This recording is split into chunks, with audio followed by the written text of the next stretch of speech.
AP మాజీ మంత్రి జోగి రమేష్ మీడియాతో మాట్లాడుతున్నారు. ఇప్పుడు లైవ్ చూద్దాం. నా మీద కక్ష ఉంటే నన్ను నా మీద తీర్చుకోండి అంటే అభం శుభం తెలియని నా కుమారుడి మీద అమెరికాలో చదివి వచ్చాడు, ఎంఎస్ చేశాడు, డిలాయిట్లో జాబ్ చేస్తున్న నా కుమారుడి మీద మీరు ఈ విధంగా కక్ష తీర్చుకునే కార్యక్రమం చేయటం న్యాయమేనా, మీకు ధర్మమేనా అని అడుగుతా ఉన్నా. దయచేసి ఆలోచన చేసుకోమని అడుగుతా ఉన్నా. ప్రభుత్వాలు వస్తూ ఉంటాయి, పోతూ ఉంటాయి. మీరు అధికారంలో ఉన్నారు, దయచేసి ఒకసారి ఆలోచన చేసుకోండి. మేము అధికారంలో ఉన్నప్పుడు మీ మీద దాడికి రాలా. దయచేసి మీరు ఆ మైండ్లో కానీ ఆ ఆలోచన కానీ ఉంటే తీసేసుకోండి. ఆనాటి ముఖ్యమంత్రి జగన్మోహన్ రెడ్డి గారి మీద అయ్యన్న పాత్రుడు గారు చేసిన విమర్శల్ని నానా బూతులు తిట్టిన తర్వాత మీ ఇంటికి వచ్చి ఒక పెద్ద మనిషికి నిరసన తెలియజేయడానికి వచ్చాను తప్ప మీకు చెప్తే ఈ వ్యవస్థని మారుస్తారేమో. 40 సంవత్సరాల చరిత్ర ఉన్న రాజకీయ అనుభవం ఉన్న చంద్రబాబు నాయుడు గారు ఒక మంచి చేస్తారేమో, ఒక మంచి ఉద్దేశంతో రాజకీయాలను తీసుకొస్తారేమో అని చెప్పేసి మేము ఆలోచన చేశాం. కానీ దయచేసి ఇటువంటి దుర్మార్గాలకి ఒడి కట్టవద్దు చంద్రబాబు నాయుడు గారు.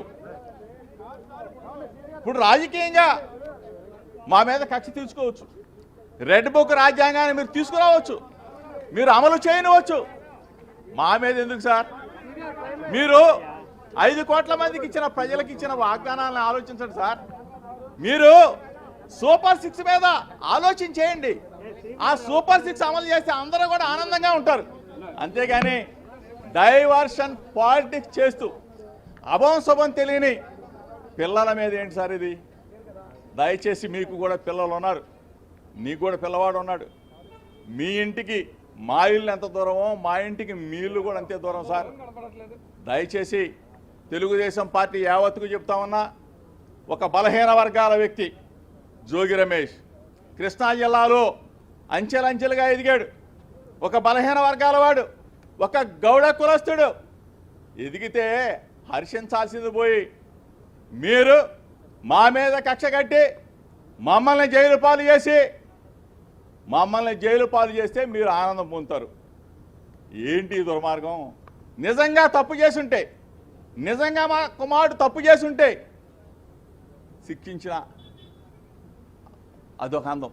కానీ ఏమీ తెలియకుండా ఈ విధంగా చేయటం ధర్మం కాదు, మీకు న్యాయం కాదు.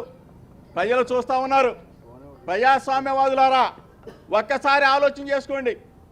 నేను వస్తా విజయవాడ నడిబొట్టులో ఎక్కడైనా సరే రమ్మని చెప్పి అడుగుతా ఉన్నా. ఆంధ్రజ్యోతి రాధాకృష్ణ గారు ఎన్నిసార్లు రాస్తారండి? ఎన్ని మీరు కథలు రాస్తారండి?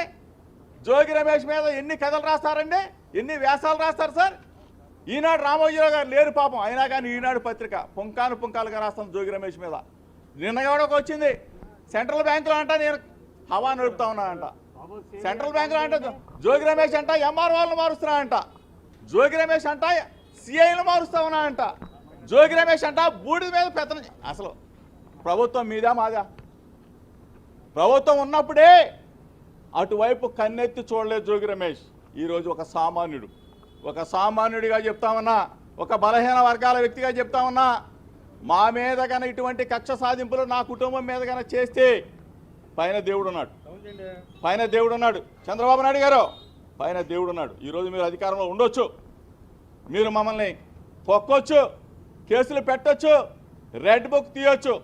కానీ మీకు మనస్ఫూర్తిగా చెప్తా ఉన్నాను, మంచిని మీరు ఇంత దుర్మార్గంగా ఒక చిన్న కుర్రోడిని తీసుకొని, ఏమీ తెలియని కుర్రోడిని తీసుకుని మీరు అరెస్ట్ చేయాలా, జైల్లో పెట్టాలన్న ఇటువంటి వంకర బుద్ధిని మార్చుకోండి.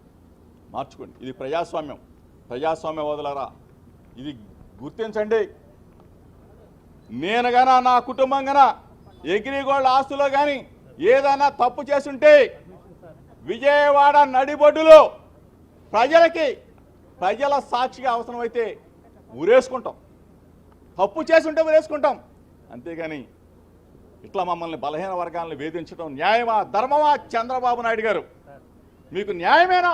చంద్రబాబు నాయుడు గారు దయచేసి మరొకసారి మీరు ఆలోచన చేసుకొని మీడియా మిత్రుల ద్వారా ప్రజలందరికీ కూడా 50 మంది ప్రజలందరికీ కూడా ఇది జోగి రమేష్ మీద కుమారుడి మీద జరిగిన దాడి కాదు.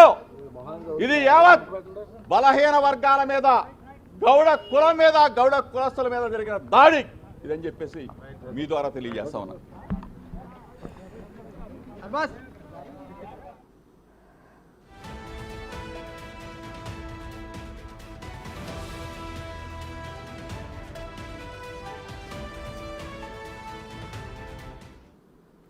ఇక మాజీ మంత్రి జోగి రమేష్ ఇంట్లో 3 గంటలుగా ఏసీబీ తనిఖీలు కొనసాగుతున్నాయి. ఈ నేపథ్యంలో జోగి రమేష్ మీడియాతో మాట్లాడుతూ చంద్రబాబు ప్రభుత్వం తమపై కక్ష సాధింపు చర్యలకు పాల్పడుతుందని అన్నారు.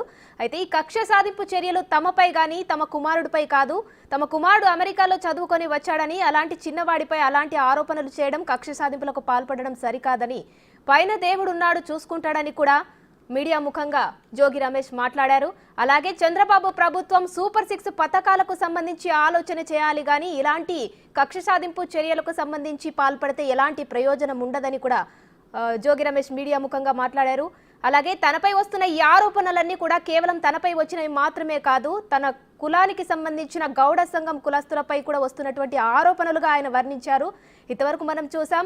అలాగే తమ కుమారుడిపై ఇలాంటి కేసులు బనాయించడం కూడా సరికాదు. అగ్రిగోల్డ్ ఏదైతే దాంట్లో అక్రమాలు జరిగినట్టు చెబుతున్నారో ఇంతవరకు అందులో మేము ఎలాంటి అవకతవకలకు పాల్పడలేదని కూడా జోగి రమేష్ మీడియా ముఖంగా మాట్లాడారు.